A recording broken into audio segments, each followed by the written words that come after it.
نحمده ونصلي على رسوله الكريم أما بعد فأعوذ بالله من الشيطان الرجيم بسم الله الرحمن الرحيم شهر رمضان الذي أنزل فيه القرآن هدى للناس وبينات من الهدى والفرقان فمن شهد منكم الشهر فليصم وقال رسول الله صلى الله عليه وسلم إذا دخل رمضان فتحت أبواب الجنة وبلغت أبواب النار وسلسلة الشياطين আমি আপনাদের সামনে কুরআনুল কারীম থেকে সূরা বাকারার একটি আয়াত আলোকপাত করেছি এবং রাসূল সাল্লাল্লাহু আলাইহি সাল্লামের অসংখ্য হাদিস থেকে একটি হাদিস আপনাদের সামনে আলোকপাত করেছি।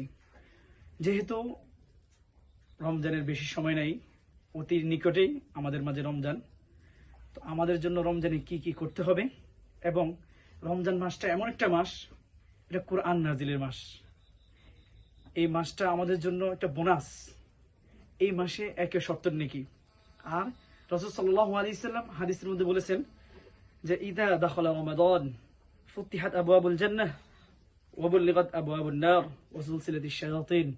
রমজান মাস যখন প্রথম রাত শুরু হয় রমজান মাসে, তখন জাহান্নামের সব দরজা বন্ধ করে দেওয়া হয়, জান্নাতের সকল দরজা খুলে দেওয়া হয় এবং যত শয়তান আছে তাদেরকে শিকল দিয়ে বন্দী করা হয়।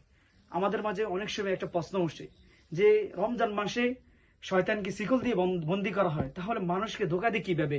না, তখন শয়তান ধোকা দেয় না। মানুষ যে 11 বছর যে একটা অভ্যাস ছিল, সে তখন তার অভ্যাস অনুযায়ী, তার বদ অভ্যাস অনুযায়ী সে এই কাজগুলো করে। কিন্তু রমজান মাসে এটা সঠিক যে এই শয়তানকে শিকল দিয়ে বন্দী করা হয়।